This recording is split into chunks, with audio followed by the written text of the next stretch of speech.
Oh my God, it looks like it's going to work. What do you know? How thrilling. Okay, so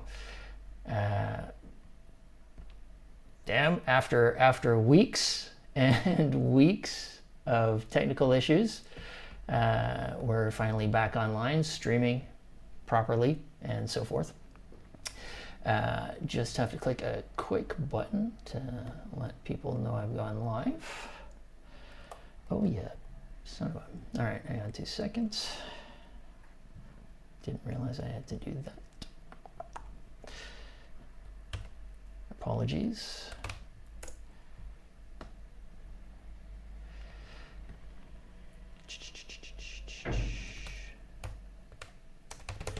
And so, of course, there's always some new technical issue. And so let's go here. Streams, Bloom, got it, almost done. There we go, and go live. All right, so here we are, live on multiple platforms after, as I say, weeks and weeks of things not working. Oh, let me turn my camera on so you can see what I look like. Thankfully, my disastrous office is not available. Okay, so what is this about? So what we do every week is this is a weekly group coaching, where live group coaching, where we stream across the internet, and people come to me and they because there's something they want, but they're just getting blocked and they can't break free from it. Okay, so my commitment is not just to give you ways to get out of where you're stuck, but to have it done within the hour, so that you can not just feel free from this thing that might have been bothering you for a long time, but what you can do is you can then take actions and have real results in the world, and we get it all done before the hour's over. Okay, so tonight's topic is going to be mostly revolving around self-discipline. I had several different people send me the exact same topic. It's always odd the way that works, and but we'll deal with Joao and how he's dealing with it, and then the psychological effect it has on you when you feel that you're having discipline issues. Okay, and it's actually fairly easy to solve, so we'll work it out pretty quickly. Changing my glasses. All right, so I want to start with a question. Let's have a look at AI in general, and then software in general. So here's a question for you, Joao. If a program isn't working, what do you do? What does the developer do? What does the person who's building the program do? The first step should be searching for the exact error in the I don't know, in another AI, if you're talking about AI specifically. Well, So it's for programming. So okay, let's so say it's not like the questions you're asking AI aren't working. okay, I got it. The program is not working. What do you do? First of all, I should do the debug thing. I should look step by step all the lines of the code. I should maybe go for an AI. These days, I have had been a lot of times that I've used Grok to solve some Mhm. code issues I was having while I was studying Java. Mhm. So yeah, I was searching the internet mostly of the time. I don't have any books, any other place I could try to find some help, get some. Well, let me ask it slightly differently, because we don't need to go Okay, into that sort of level of detail. It's okay. what happens if, let's say, you write a line of code in a computer and it doesn't work. What do you do? Well, I gotta see what is specifically not working. Okay, but then what are you going to do with it once you figure out what's not working? What do you do? Try it again. Maybe try in another way the line, Okay. type it So again. I'm kind of digging for just a super simple answer here. Basically, you change it.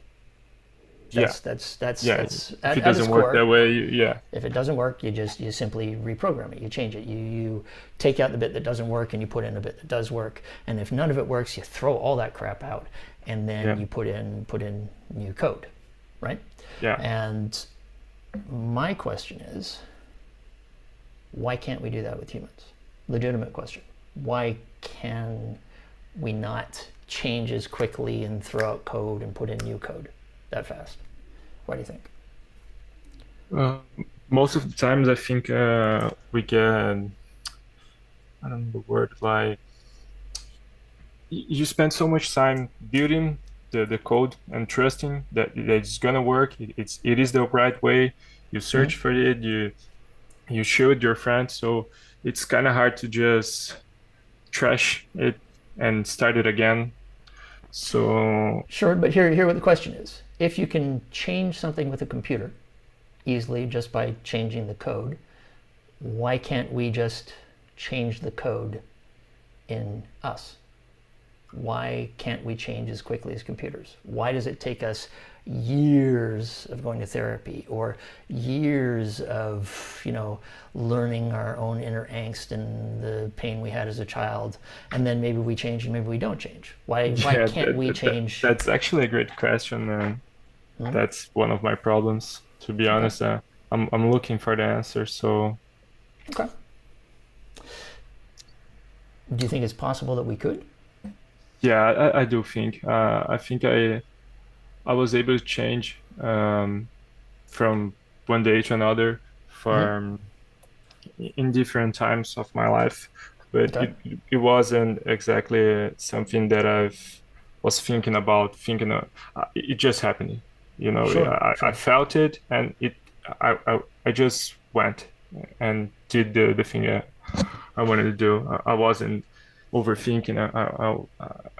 I think the biggest problem right now is overthinking and trying to make the my steps to be perfect Hmm. and not only going and doing it.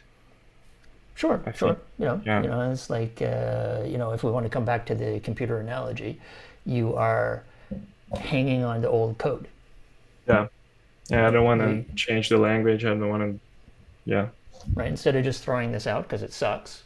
yeah, This doesn't work. It doesn't give me what I want. You're hanging on to this old code interpretations. Blah blah blah. Another way to say it, in my opinion, one of humanity's greatest strengths is also humanity's greatest weakness. It is our belief systems. sure, That which we think is true gives us access to an entire series of new ideas, right? So, for example, if you think that something's going to be a struggle, chances are you're going to notice and react to all the things that are in alignment with this is a struggle, as opposed yeah, to this is going to be easy, and you really believe it, then everything that you notice is going to fall in alignment with it's easy and so forth, right? And that's simplistic, but this is the way humanity works. Like, for example, in Brazil, what does the color red mean? Right now it has some political Oh meaning, yeah, but yeah. I think for me in my time for my generation, Mm-hmm. red could mean stop, could mean Sure. Danger, war. Yeah, anger. yeah, not positive things, but yeah, You know, yeah, if it's Star Wars, it means evil. yeah, yeah. You're right. Right? It's like right. Yeah, in a lot of different Do you know what movies it and means in China? fantasies. No, look, maybe. Yeah, exactly. In China, red is lucky. So somebody in mainland China is going to see red and they go, "Oh, wonderful, lucky." Yeah, yeah. I Whereas got a red card of something about Lucky from China. Yeah, you're there you go, right. right? And so your belief will have you react to something. So for example, if I think something is lucky and the sign is actually danger, my behavior is going to be in alignment with, ooh, this is lucky, and I might interact with it in a very different way. And so at its core, a belief lets you react to things, lets you see things and interact with things in ways that people who don't have that belief can't interact with it. Like a religious person is going to interact with the exact same event very differently than somebody who is an atheist. Somebody who's right-wing, left-wing, male, female, young, old, generation, cultures, etc., etc., etc. They all come with all these various beliefs which color what we can see. Now, if we cannot let go of our beliefs, if we treat our beliefs as if they're not just a belief, but they're a fact, we get locked into certain behaviors. We get locked into seeing only things a certain way for the rest of our lives, until you're willing to break that belief. And if you can break a belief, then that fast, like if in those weird moments where something changes in your mind, and it's not just, oh, I'm seeing it differently, but a belief actually changes, your behavior changes instantly. So when you can change the meaning of something, you can react differently. You know, there's a game called Civilization 6 where I think they misquote. You know, they say it's Aristotle, but the quote is effectively, the mark of an educated mind is someone who can entertain an idea without believing it. Right? So Sure. you can consider something true, you can ponder something completely outside of your normal behavior and consider it as true, and then through that you're going to experience a whole series of ideas that no, that's not true, would instantly dismiss. Right? Sure. So why do you think, we're gonna get into more details of what you're dealing with, but why do you think I'm coming into this aspect of belief right now, given what you're dealing with? I think it has a lot to do with my self-esteem and how I see myself and what I'm capable of doing, how I'm supposed to do this, and I think I'm really, you know, the term tunnel vision, when Yep. you're not open Perfect. to the. Yep. I think I'm really stuck in this right now. Yeah. So what we're going to do is we're going to dig into, because I sent you a series of questions. You know, it's we'll get into in a second, and we're gonna dig into them in more detail. But effectively, what we're going to do tonight is we're going to get you to try to practice letting go of a certain belief. Right? So there's certain ways that you can deal with belief systems. First of all, one of the things that humans do is we confuse our subconscious, our autopilot, with us, right? The purpose of the autopilot is to do stuff that you don't have concentration to anymore, right? You know something, you get muscle memory, and it does it automatically. And you know, it a lot of time is very effective, but it's a quick, intuitive leap that is often misguided. It often makes mistakes. We make an assumption about how something is going to go, and often it's not true, but because it works most of the time, we never really address what our beliefs are, right? So, first step is starting to learn that your autopilot and you, the conscious you, are separate things, right? The autopilot, its whole job is to get you what you want, right? And where things can get confusing is when you give your autopilot, because it'll do whatever you tell it is important, right? And if you give it conflicting messages, if you've told it this is important and this is equally important, what happens when they both show up together? right? You get that sort of that conflict, that weird thing. And so when we learn that the autopilot is an advisor only, and we really get that, not just intellectually, but we experience it, then all that noise that it says all the time, you can go, oh, I treat it like it's nice. This is not something I have to do. I don't have to feel compelled to follow it, right? So experiencing it as two different things, you need to actually practice, and there's different ways to do it. I have something called a risk program, and the whole point is that you take risks every single day. You know, you take 5 risks, and you know, all the stuff that you normally talk yourself out of doing, you jump in, you do it anyway. You do it 5 times a day. And what this teaches you, one of the things it teaches you is when you talk yourself out of something is because I presume I'm not going to get what I want. I presume things are not going to go the way I want it to, and things are going to go bad, and I'm going to be embarrassed, and you talk yourself out of doing it, right?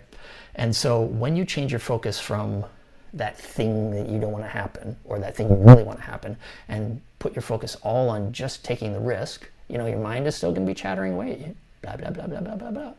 But when you focus on taking the risk instead of the result, then you find yourself able to ignore the autopilot, treat it as an advisor, be in action, and then just the result surprise you.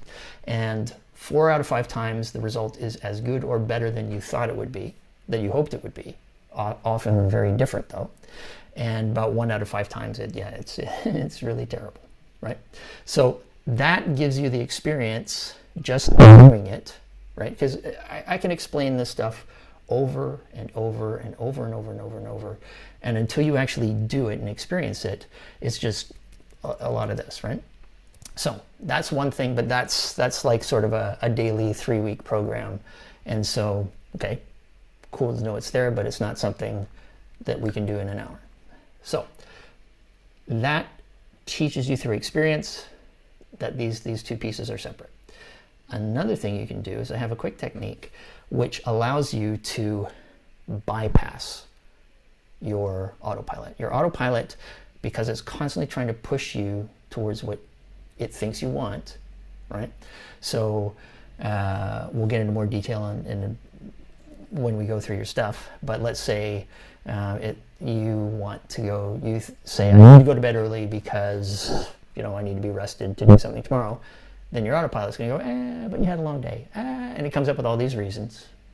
And you have a choice to either listen to it, struggle against it, or, you know, something, or, you know, the real solution, though, is when your voice starts doing this, is you bypass it, right? You have the ability to do have different ideas in your head at the same time. You don't have to interact with this impulse. You can go around a technique to do that. Another one is something I call unanswerable questions. Now this is more advanced, and I can teach this to you down the road.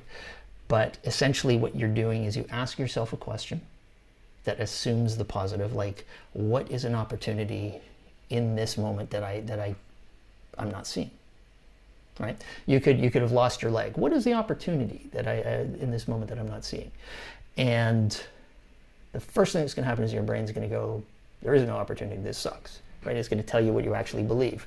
And when you keep asking a question without trying to answer, eventually your brain breaks out of the belief that you currently have. Right? So you go, and you can actually consider possibilities. And so you can use this as a technique to constantly break yourself free from beliefs. And I have all kinds of techniques from acting techniques and so forth on how to wear, you know, completely different identities and filters temporarily, so you can see through. It's like seeing through the eyes of somebody else, so you can see opportunities. You know, this is what used to be called the muse. And how can you do it consciously? So that is all the setup of all the things that we can do, all the tools that you can have access to, which can help you with what you're doing, with what you're dealing with. So that's the what's to come. And we're going to focus on the middle one, the bypass one tonight, okay? And now we want to get into more detail about what you are personally dealing with. So let's go through the questions. The questions I asked you were, what is it you want to achieve? why is this important to you, and where are you getting blocked, and why does the block piss you off? Why is it upsetting you, right? The reason you want to do the last two parts is because you want to get connected to why I care about this. You want to get connected to why this is upsetting me, right? Because in that you're going to have a lot of subconscious beliefs and reactions and so forth. Okay, so let's jump into you. Do you remember your answers? Yes. I just got them in my screen right now, but yeah, Sure. I'll try to not just read them. Sure. Can I start with the first one? Okay. Yeah. So for now, the what I want to achieve, like my end goal is to join college, is to go for the psychology career, but right now that's not my main problem. The real problem is becoming someone that can just do things, just like you said. Just so I need to just go and study today. I haven't studied anything today. I should have studied. I should have go and get some sun, get some exercises up, and I didn't do shit, to be honest. So yeah, and I'm doing this for some weeks right now, and Sure. it's like there's nothing physical that it's making me not able to do the things I'm not doing. It's just my mindset is just this autopilot voice you're saying. So yeah, I want to be able to do the things I should and I need to do to become a better version of myself and be able to pursue my future. Okay. So we'll get into, because I can hear in your voice that it really bothers you that you're not doing what you said you were going to do. Yeah. You know, and you're being kind of hard on yourself. So let's start with narrowing down what you said. Like, you want to do psychology, you said, and we could explore that. I don't think it's truly psychology what you want to do. It's like, we'll get into this in a second when we get to why Sure. it matters to you. But I think that's a great starting place for you. And if that's your stepping stone into what really matters to you, fantastic. And if you end up, world-class psychologist or whatever it matters, also cool, right? You're in an explorative stage right now, which I think is wonderful. And so to restate what you said is basically, I want to say that I'll do something and then do it. Would you say that's accurate? Sorry, can you make the question again? Yeah. What I heard and what you said was, I want to say I will do blah, and then know that I'm going to do it. I always want to do it. If I say I'm going to do it, I want to do it. I don't want to say I'm going to do something and not do something. Yeah. Yeah? Yeah. Okay. So there's a great strength in that. And when you think about that right now, do you believe yourself? When you say you're going to do something? Yeah, to be honest, the moment I quit my job to start studying, I was really believing myself. I was hyped up to do all the things that I said I was going to do. But from time to time, the days I wasn't really focused on studying, I wasn't focusing on exercising myself. I kept from time to time believing less and less and less in myself and on how much I do want to change my life and my routine in general. So right now, I don't think I believe in myself as much as I should or as I could, or in general, more leaning to no than to yes. Cool. All right. So why, we're gonna jump back to the second question, and then we'll come back to this part again. Why is it important to you to, you know, let's say it's like study psychology or do all the stuff that you said you were going to do, that you're going to, you know, you're going to go to sleep earlier and you're going to get up and you're going to work out and you're going to eat well, and why is that important to you? Um, when I was a teenager, I had Mm-hmm. several different issues and with depression and things like that that Mm-hmm. made me skip the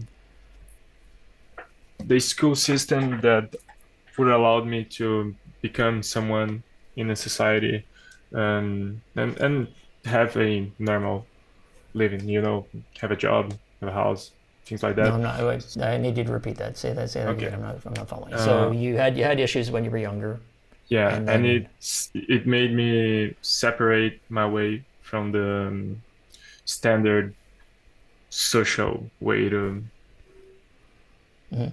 grow up, Is that a So good thing or is it a bad thing? I'm not sure I'm I getting don't. that. I'm not sure if it's a bad thing for me as an individual, but Mm-hmm. for sure it becomes harder to participate in society, to have jobs and things like that, because Sure, I almost went my way.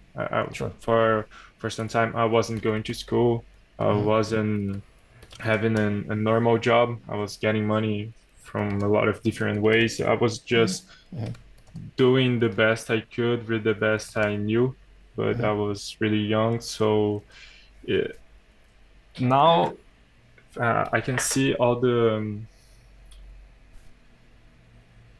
difficult situations I'm having right now, that maybe I wouldn't have all these issues if I just had a normal. I'm not saying normal life, but a standard life.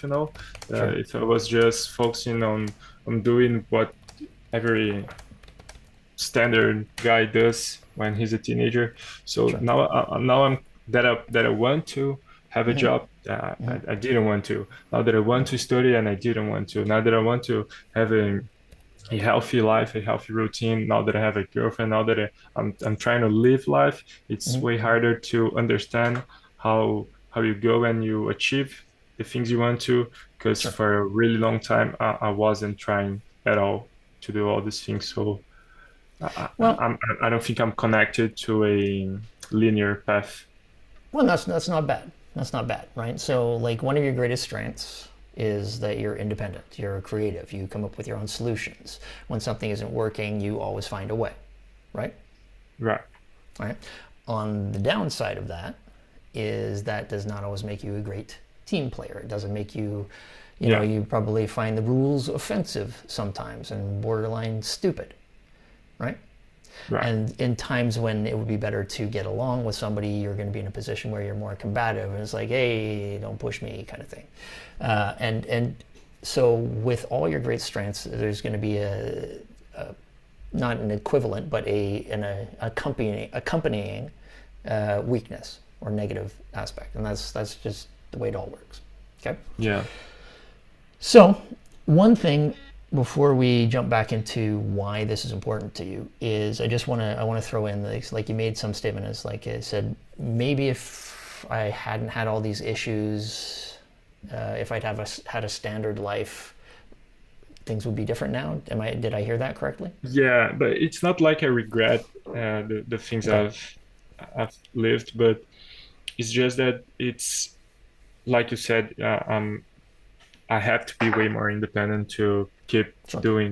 keep living the way I live, and Sure. it's kind of hard when making money and having your life, living your everyday life, Sure. usually doesn't work like that. Sure. You usually have to behave in certain. Sure. And you don't like it, I guess. Yeah, I don't like it. Yeah, and it's not that. It's not just that. It's not like oh, I hate working, but I don't understand it quite well. Just like everyone, I don't understand. Uh, I don't feel the purpose Yep. of Yep. working. Maybe like a barista. I like coffee. I like being a barista. I just Mm-hmm. don't think I can do this for my whole life. I can't be Yeah. working 9 to 5s and doing that because it doesn't fulfill my And it that's doesn't good. fulfill That's my good. life. Yeah, I just don't want to waste my energy. I'm gonna point something out now. That one of the things that humans are really bad with is not getting what we want. Right? We get really really upset, and especially when we really really want something to the point where it's not just I want it, but I'm I must have that. I'm committed to having that, and we don't get it. Then we get way bent out of shape. Right? It gets very uncomfortable. It's some of the worst moments of our lives. So we think it's certainly one of the worst feeling moments of our life. But in reality, when you have that level of commitment and you get blocked, these are the times when you get super creative. These are the times when you have the most incredible growth in your life. And because they usually hurt so much, we don't connect the value that we got from those moments. Right? And so we resist those moments, we fight against those moments. But for a company that lives in that space is Apple, right? So they're committed to being number one in the world. They're committed to always innovating and creating and building and so forth.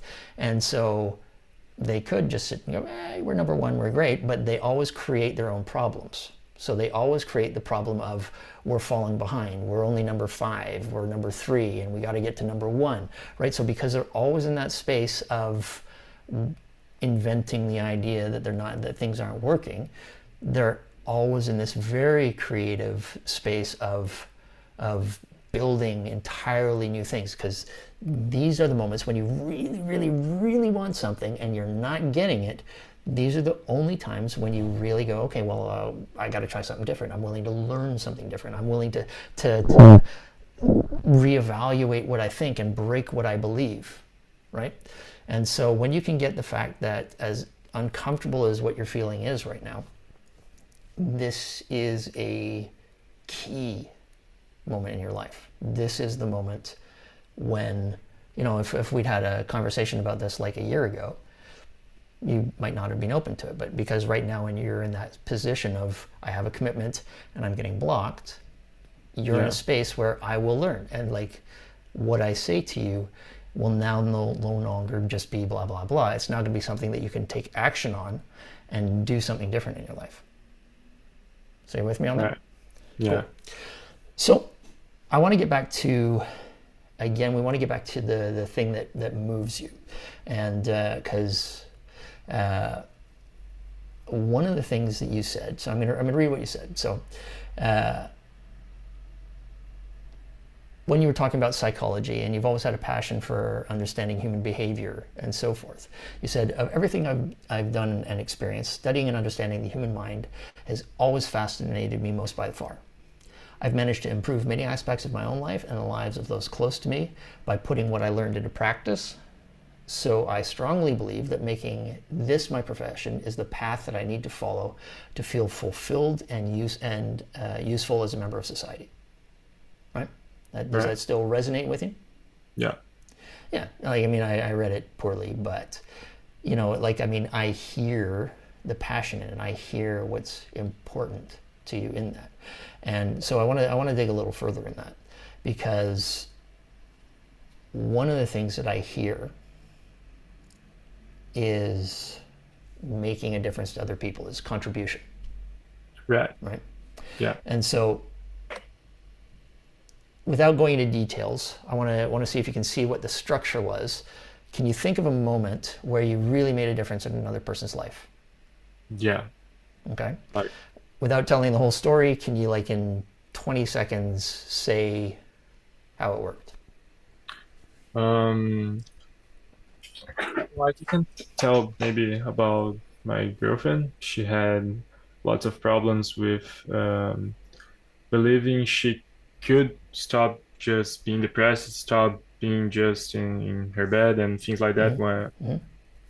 And I started taking her out and making her to exercise, making her to study to do the test she need to go into college.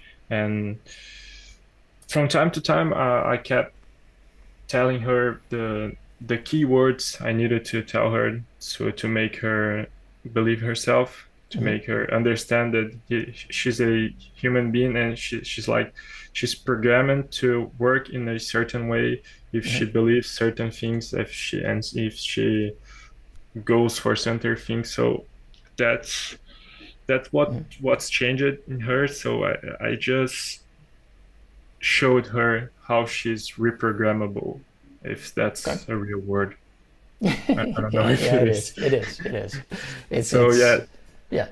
And but so, not only for her, but for a lot of different people in okay. different situations. But yeah, So saying quickly then, how did the people that it had the most impact on, how did they feel about it? I think they feel way more self-conscious now. They got better understanding of who they Mm-hmm. are and how they Mm-hmm. work, and they also, from the times it worked, because sometimes it just doesn't work, and the guy just becomes like, it's not submissive but dependable Mm-hmm. from you. Depend. He keeps, yeah, he keeps looking for you and looking for answers, and he's always, he can think for himself. Gotcha. That's Gotcha. when it doesn't work. But Gotcha. for some, most of the times it did work. I made them to think for themselves, but with the right direction. So Okay. now I don't have to all day keep saying the same things for my Sure. girlfriend. She just got it. Sure. She's doing And her so own way now. you touched onto the what the key is there, and so I want to see if you can recognize the difference. It's you didn't give somebody something, right? It's not like you gave somebody a present at Christmas and they're like, oh, thank you, I love this present. You helped them change in a way that mattered to them, right? It wasn't how you Yeah, think they should have changed. It was how they wanted to change, and then they managed to do it with your help. So they became something more. Like you contributed to them in a way that they cared about, yeah, right? And so you see the difference. And like I'm sure you get it, but I yeah, want to yeah, make sure yeah. that you consciously articulate the difference. When you make a real difference to somebody, in that way, how does it make you feel when you see somebody happier or living better and they're like, oh my God, this just never occurred to me? How does that make you feel? I have mixed feelings, to be honest. Obviously, Really? yeah, it makes me really happy. Of course, I'm Uh-huh. happy to be helpful, Yeah. but it's kind of weird because I just can't do the same thing for me, and it's been the Oh, same that's thing interesting. for a Interesting. long time now. Uh, I I for sure improved many aspects of my life, but Mm-hmm. I'm still stuck in some things that I've I told people that they are stuck in the same thing, and they Mm-hmm. were like, "Oh yeah, yeah, you're right. So Mm-hmm. I'm gonna take action," and they took action, Mm-hmm. and they just did what they had to do, and they're gone with the Sure. problem, and I'm still here Okay. telling them, you Interesting. got to do this and you got to do that, and it's gonna work. And oh yeah, it Sure. worked. Oh, thank you. And yeah, yeah, okay, nice, All but right. not for Well, me. like, I mean, so I'm going to say like what's interesting and kind of unusual and very honest about that is in these moments where you make a huge difference in another person's life, it's tinged with, but why can't I do it to myself? So it's sort of not corrupted per se, but it's tarnished. It doesn't, you don't get the pure enjoyment because you feel bad that you can't apply it to yourself. Is that right? Yeah, not only bad, but I don't know how honest I'm being to myself and for them when I say something that I can't do the Okay. same for me. So I'm gonna interrupt this belief you've got because remember we talked about breaking beliefs. All right. Is this is not a bad thing. This is the way the brain works. If you ever talk to somebody and somebody's telling you the problems, you can go, oh, I can see it. I Mm-hmm. know what you can do. And the reason is because you don't have all their justifications and Yeah, yeah, associations and beliefs. And so you yeah, can just go, okay, well, do this, this, this, this, right? But inside your own head, inside their own head, the reason they couldn't do it themselves is because the way the brain works is, that autopilot, in less than a second, it comes to a conclusion and it sends you off to do certain things, right? It happens that fast. And so the technique I'm going to teach you tonight slows it down. So not only can you see what behavior it's suggesting, but you can see the underlying logic. So you can actually see, dude, some of it is just crazy, right? I don't know if you see, I move, I move a lot. I like to, I'm actually moving too. I'm just not showing my camera, so I got you. I can't stand being bored. Cannot stand it. Right? It's something that's been with my whole life, blah, blah, blah, blah, blah. And so this technique, I was like, I'm doing some work, it's repetitive, I start getting bored. And then I was like, okay, so what's driving underneath this desire to go play a game for a bit instead of working because, this is boring. Underneath the actual logic of I'm bored, do something else was I don't want to be stupid. Yeah. And you're like, what? How'd you get there? Well, somewhere in my past, I decided that being smart, I was like kids, I moved from the French part of Canada to the English part of Canada, and everybody assumed that I was dumb. And like in the 70s in Canada, they actually segregated the class into below average, average, and above average. And so they threw me into sort of below average, and in this space. But I'd never learned in English, right? So anyway, but in that space, my young mind decided that if you're smart, you can do things quickly and easily. Like every time we see a genius on TV or whatever, they go, oh, I get it, and they work things out really quickly and it comes easily, right? Not really the way it works, but that's how we interpret it. And so in my mind, if it's easy, then I'm smart. And if I'm struggling, or if it's taking me too long, then I'm stupid. And being stupid is bad. I want to be smart, which is good. Therefore, I'm going to go play a game. And that was the actual logic. I was like, what in God's name? And all I got semi-consciously, not even really consciously, but just the impulse was, I'm bored. And the reality was, I don't want to be stupid. And it's like, and when you start seeing what's actually driving your behaviors, it's crazy, man. So all that to say, the reason you can't apply it to yourself is because you've got those, right? You've got these super quick, intuitive, I know what this means and therefore I know what to do, right? Every time you see something, your brain is, what is this? How can I see this? What is it going to do? How can I deal with it? And it does it in less than a second. And off you go, right? And if you never pull out and address these things, then you follow these behaviors over and over. And again, if you're not in the space where you can see them as the autopilot and you are separate, one is an advisor, it's a machinery, blah, blah, and the other is your consciousness, is the you, right? If you see them as the same thing, then those impulses don't come across as a suggestion. They come across as, this is what I have to do, okay? Another thing that happens, so that's why you can't see it and you can't apply it to yourself. And don't give yourself grief. This is absolutely normal. We can't see our blind spots because especially if you're feeling bad about something, if you're upset about something, your brain will try and steer away from it. It won't look too closely. If you're feeling shame or guilt or something, it's like, if I don't look at it, then I don't feel this terrible feeling, right? And so the thing that you want to look at, your brain just automatically keeps steering your thoughts away from. So then you repeat this behavior over and over and over and over and over. Another thing that happens is, I'm going to give you sort of a weird analogy. Are you a serial killer? Nope. Okay. Do you ever want to go out and commit mass murder? No. Why not? because I don't think it's fair to end someone's life and someone's reasons to be alive, Okay. and I also don't want to be seen as someone that's a problem to others. I don't want to be arrested. I don't want to be Sure.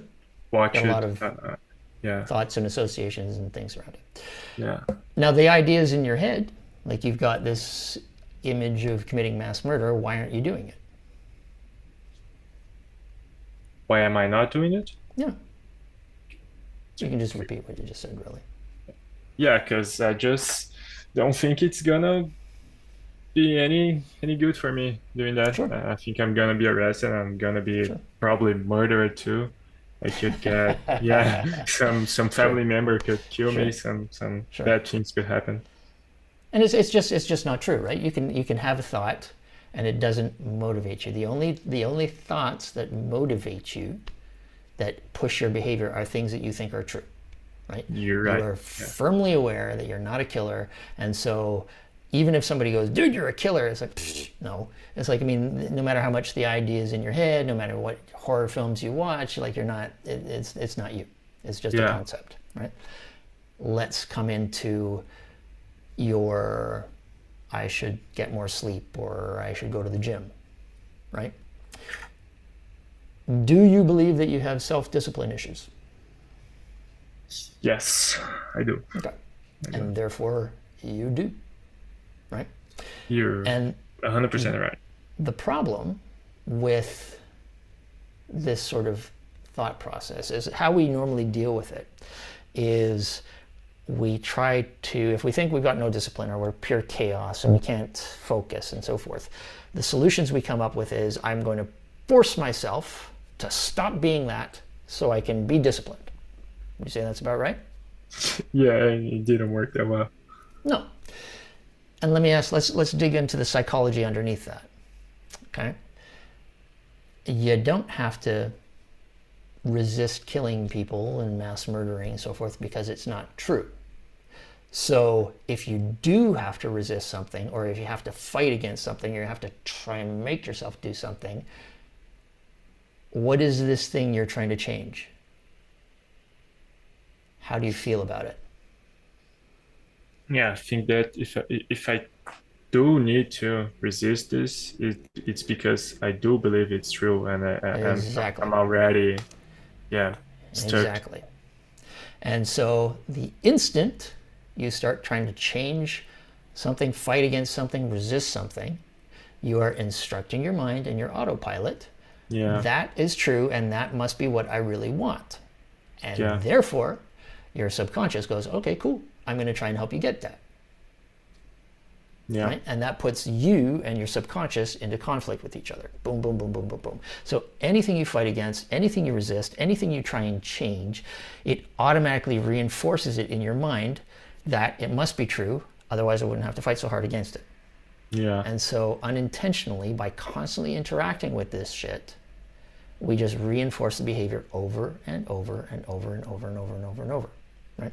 And so the technique we're about to learn helps you bypass it.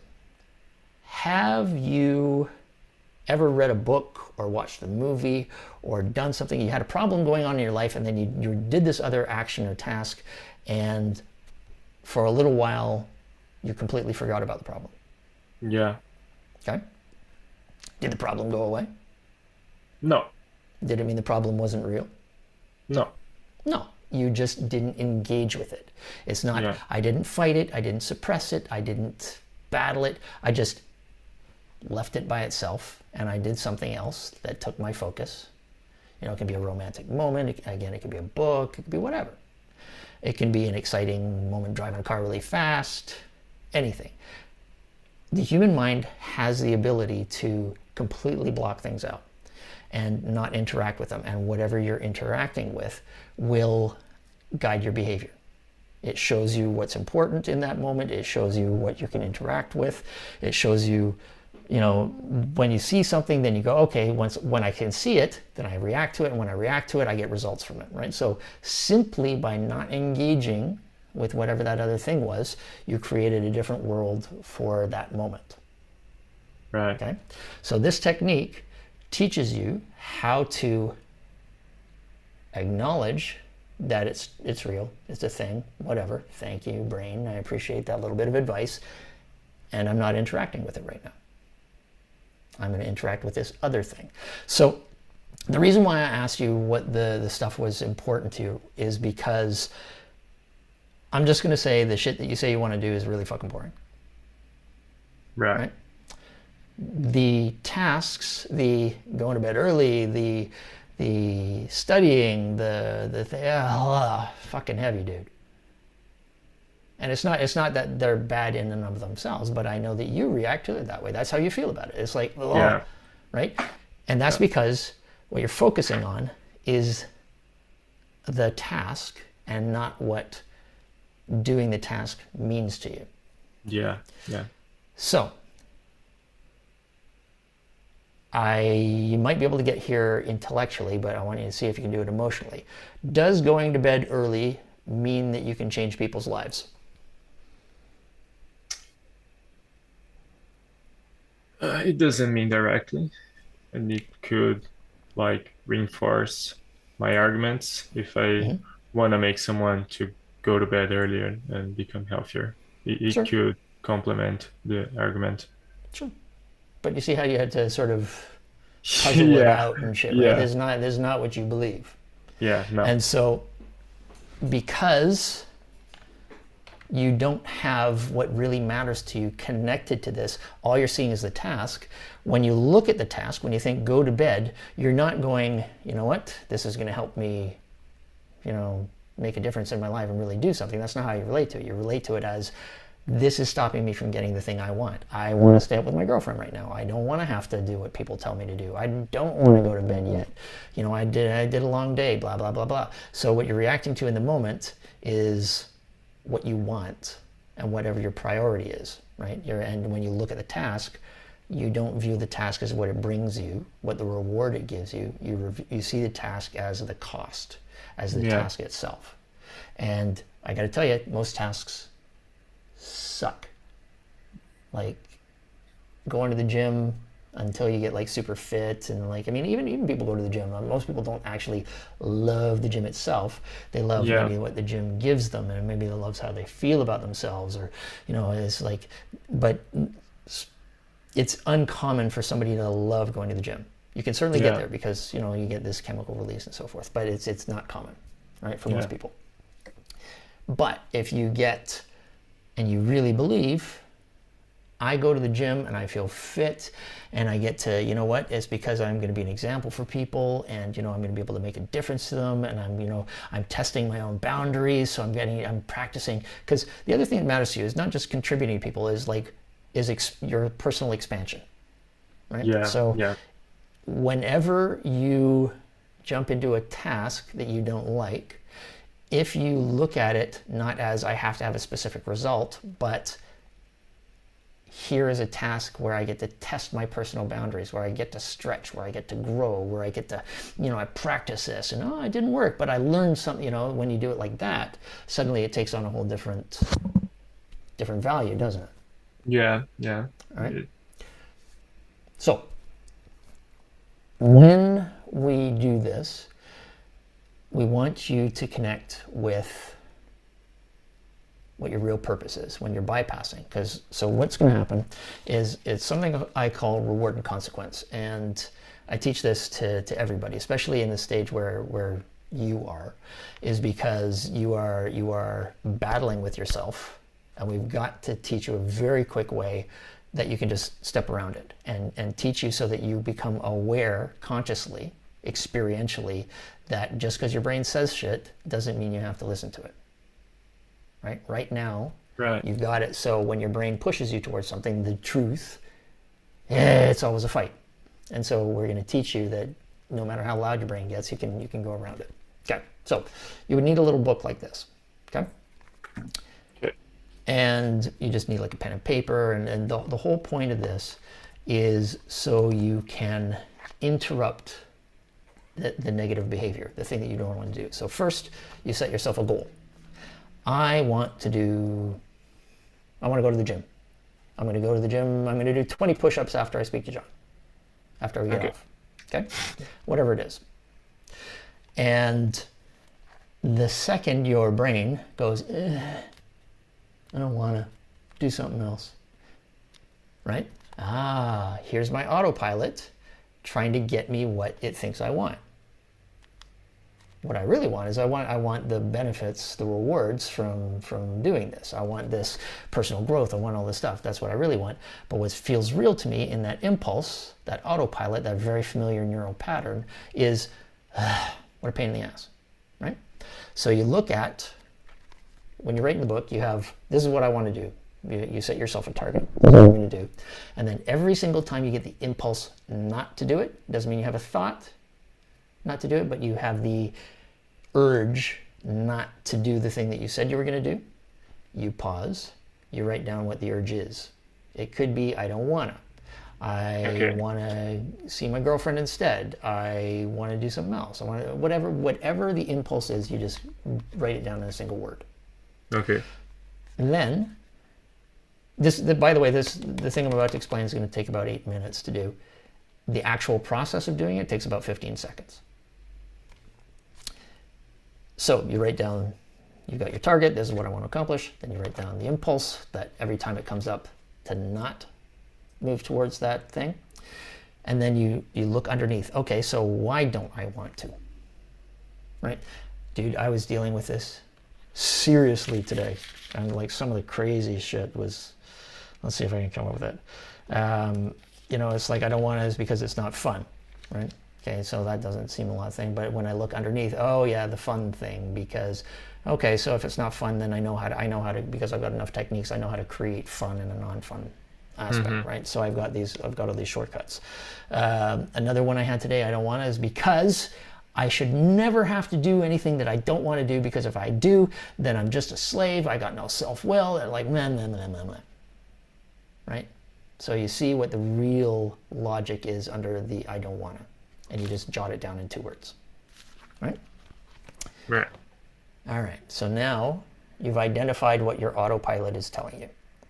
I want to go to the gym is my goal. I don't want to because, you know what, I'm going to feel nervous and unconscious because those kids made fun of me in grade 3 because I was tall and thin, whatever it is. Oh, fuck, is that what's driving it? And so then you go basically say, yeah, thank you, brain. And then you just put it aside. You do that thing that you do with when you're reading the great book, whatever, you just acknowledge that it's there, but you don't have to interact with it. And then you picture a big baseball field. Do you know who Babe Ruth was? No. Babe Ruth was a famous baseball player like 100 years ago. Something like that.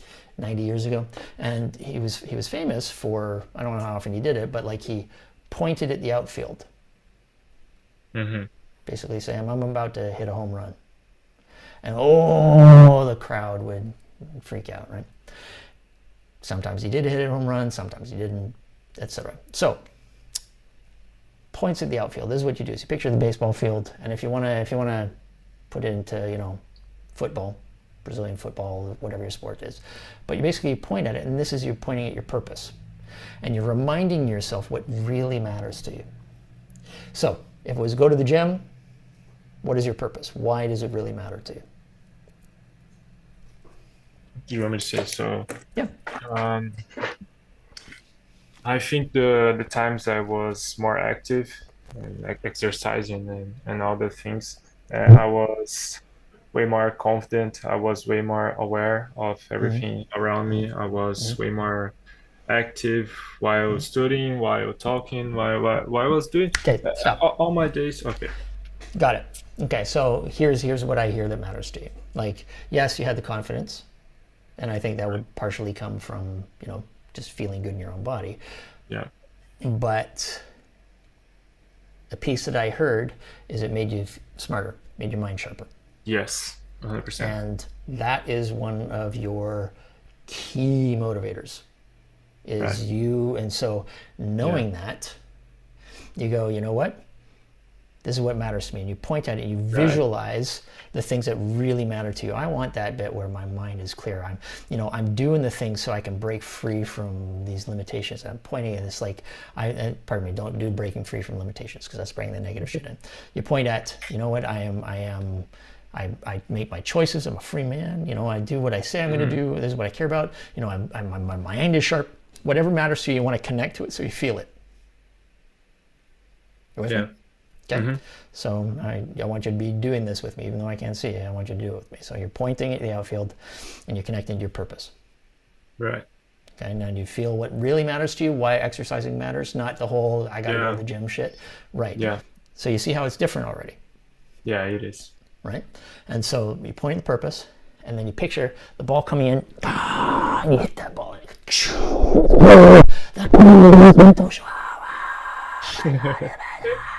And then you run around the bases, and you've scored a home run.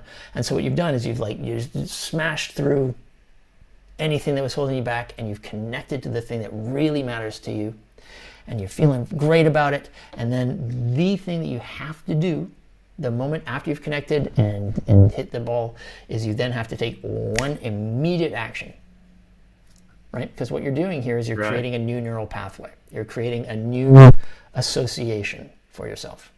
Right. And so you're connecting to, no matter what this is, all this stuff, thank you. What matters to me is this. And then you're reinforcing it. Every time I connect to the thing that really matters to me, I create something in the world. I create an actual result on Earth that people can measure. Right?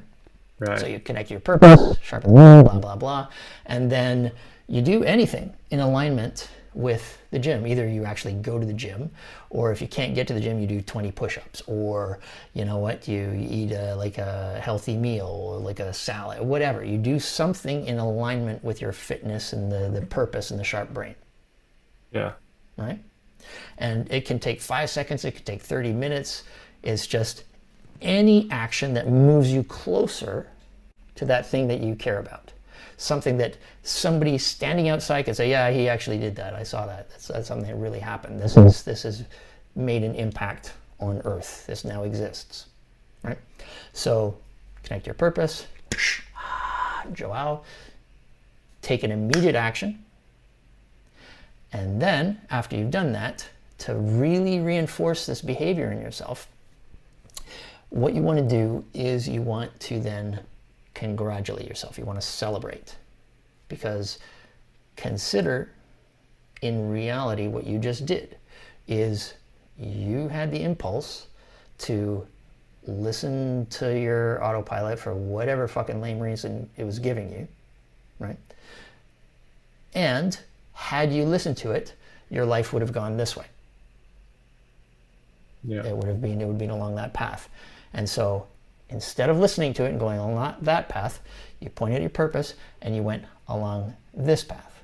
And you took actual, measurable action in the world towards what you actually care about. And that is remarkable. Like, you've changed the course, even a tiny little bit, of where your life is going. Does that make sense? Yeah, it does. Okay. So, do you remember all the steps? Yep. Tell me the steps. So, I want to go to the gym, but I just want to keep playing because, it sucks. I gotta stay alert. I gotta walk to the gym, blah, blah, blah. But I do need to go to the gym, otherwise I won't be able to. That's not purpose. So first, stick with all the bullshit reasons, because all those reasons you gave as well are surface reasons. Those are all the I get the logic in less than a second things. If you dig underneath, there's going to be reasons for you. So give me one of your real reasons that you don't want to go to the gym when you don't feel like it. Why don't you want to go? What's the logic? First of all, I'm not that healthy. It were gonna be a hard task to do. I was gonna go to the first. It's not ranks, but the weights Yeah, it was gonna be a hard task. I Sure. wasn't gonna just go there and perform and be great in what I'm doing and go back home and feel like, whoa, I'm the best. Okay. So somewhere under there is an insecurity about, Yeah, if I go to the gym and I look like I'm feeble, there's these some dudes who are I like don't even care 80 about the pounds others, or, but but how yeah, you feel yeah, for yourself maybe, right? yeah, for I me, yeah, should be stronger than this, and my yeah, God, I can yeah, only do 5 pounds yeah, or exactly, 3 kilograms, yeah, right? And so underneath that is some insecurity, and I'm going to also wage that in there is your determination to do things your own way, right, right? There is some, because that do things my own way also in part stems from an old insecurity. This was the way you compensated for it, right?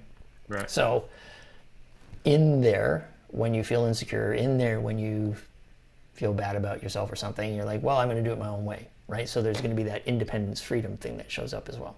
And so, boom, you seen that? I don't feel like going for whatever the reasons. And then really underneath, you saw something deeper, right? yeah, Okay. And now, put it aside. Thank you, brain. I appreciate the advice. It exists. I just don't need to interact with it. And then what do you do?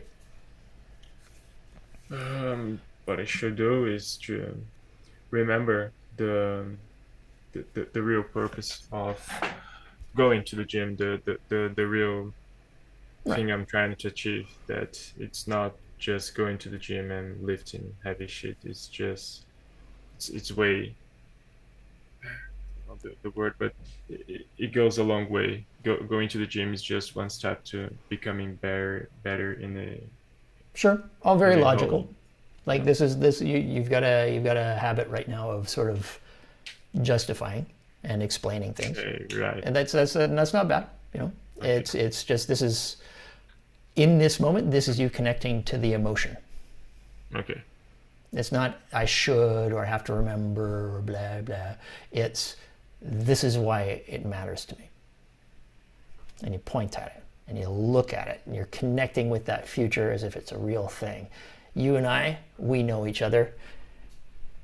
You're what I care about, you care about me, I care about you, we're going this way, right? Right.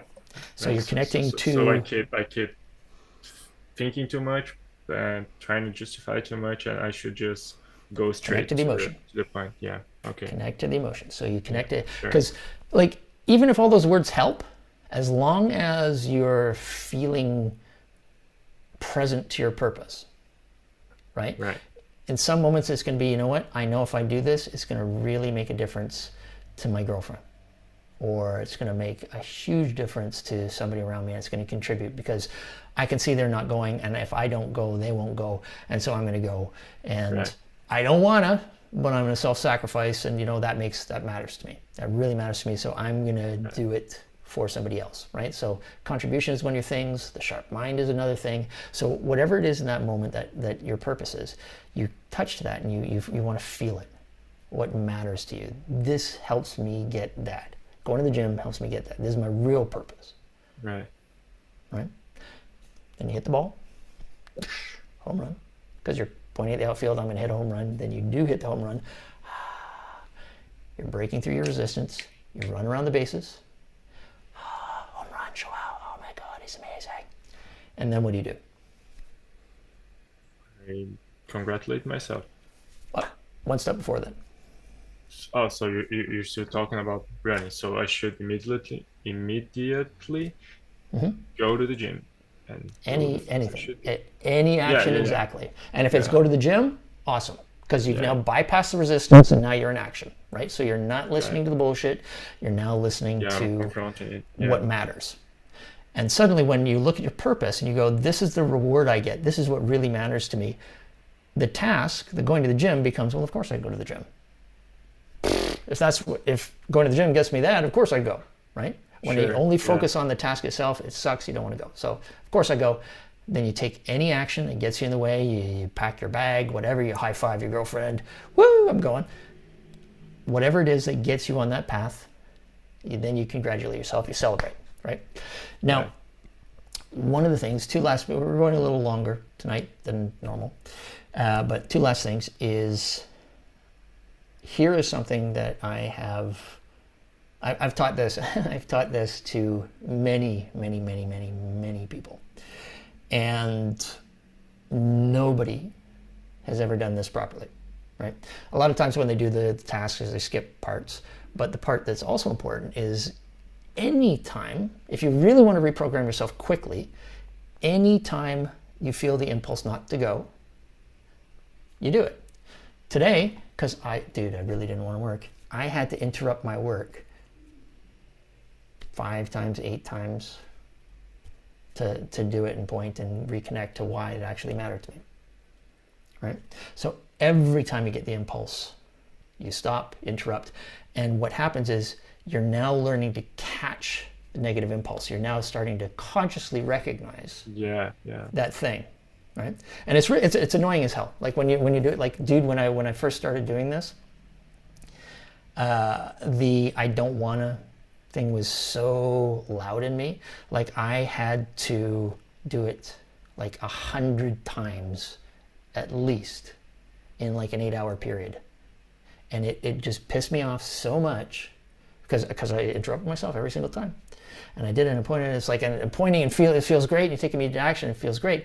But then 2 minutes later, up would come the impulse not to work again. It's like, mother, and I got so annoyed by the interruption that my subconscious went, oh shit, he doesn't want this, and it stopped interrupting me, because the subconscious kept trying to get me what it thought I wanted, and because it was really starting to piss me off, it went, oh, he doesn't want the interruptions. Okay, and then it just went quiet. And so that's how you can break these sort of lifelong habits. And this is like sort of step 1 for you, okay? I'm gonna give you one last tiny piece. I'm overwhelming you. I was just gonna touch on very briefly why you feel bad about yourself. No, it's good, it's good. I'm keeping it. The reason you feel bad when you don't do what you say you're going to do is because you don't believe yourself anymore, right? When you were connected, when you quit your job and you were connected, you probably were like gung-ho and doing all your stuff, for the first few days, and then if you let a few things go off, and then 2 months later, oh my God, it's like most of the time I'm not doing it. I suck, right? What happens whenever you give in to an excuse, especially when it's related to something that's important to you, it has a negative psychological effect. It tells you, both subconsciously and consciously, that I will only succeed if all these excuses never happen. If any of those excuses ever show up, I immediately quit. I'm not going to get the thing I want in life. And humans hate not getting what they want. Every action you ever take is in an attempt to get what you want. Everything. And every time you get upset, it's because you're not getting what you want. And so if you start to experience yourself as, I'm not going to get what I want in my life, dude, that's heavy. Yeah. Of course you feel bad about yourself. Right? And just to let you know, that on the plus side is you can reprogram that in 3 or 4 days. Experience yourself totally differently. So I'm going to give you an assignment. Okay? You're going to do this at least once a day. And every time you do it, you're going to text me. Okay? So I need at least one text a day for the next 7 days. And so what you're going to experience is, for the next 7 days, you're going to overcome an excuse that normally beats you while moving closer to your purpose. And within 3 or 4 days, you're going to start to experience yourself differently, because now you're saying, you know what, even this thing that usually beats me, it doesn't stop me. Not that if this thing can't stop me, well, this stuff in the future that I haven't seen yet, that's not going to stop me either. I'll work a way past it, because clearly I'm a dude who breaks past resistance, right? And in 3 or 4 days, you're gonna feel different, and you'll have a totally different experience yourself. And if you start giving excuses again, it'll flip back the other way in 3 or 4 days, right? So Do you agree that for the next 7 days, you're going to do this exercise at least once a day, and you're going to Yes. text me once you do it? Okay, so I text you when I'm done. Yep. Just to get the specifics. Do I text you the whole situation? Do I just You don't need to. You can just say did it. okay yeah Like okay. it's like because we don't But want to like throw you off actually doing the stuff. yeah okay, but I'm gonna keep writing the process just for So me. you do it for yourself. The Yeah, whole okay. process when you do it, because we did it in slow motion, the whole process should take about 15 seconds. The Yes. whole get the impulse, catch it, interrupt it, write down the under subconscious thing. Thank you. I don't give a shit. I point at what I really care about, and then I take an action towards what I care about. And then again, if the impulse shows up again, then you do it again, and you do it again, and you do it again, and then that's for you. Yeah, but as long as you do it once a day, then consider me your accountability partner. Yeah. Okay. Right? That's going to help you get past something and catch yourself in a way that you wouldn't if you were all by yourself. Okay. Okay? Okay. Questions, thoughts, concerns, requests? No, it was actually pretty complete. I should Okay. say. Uh, yeah, I'm just ready to try this out Good. like right now, to be honest. And that's exactly what you're going to do, because everything I teach, one of the things that's most important that so many programs you get stuck on is you get the idea and you feel great. Oh, that's cool. It's a great idea. And then you don't do anything. So every time you get an idea, I want you to test it. Right. So go test it. Go do this now. And then text me afterwards saying did it or whatever. Okay. Cool? Okay. Awesome. And if you have any questions, let me know. Okay. No, but yeah, I'm good. I'm just processing everything. Processing? Processing. Processing, yeah. Processing. Okay. It's you'll find when you experience it, it comes clear. I talked a lot, yes. but when you but actually I do got it, yeah, I got it. you'll see. It was pretty clear for me. Yeah. Okay. All right, man. All right. See you. Peace. Talk to you soon.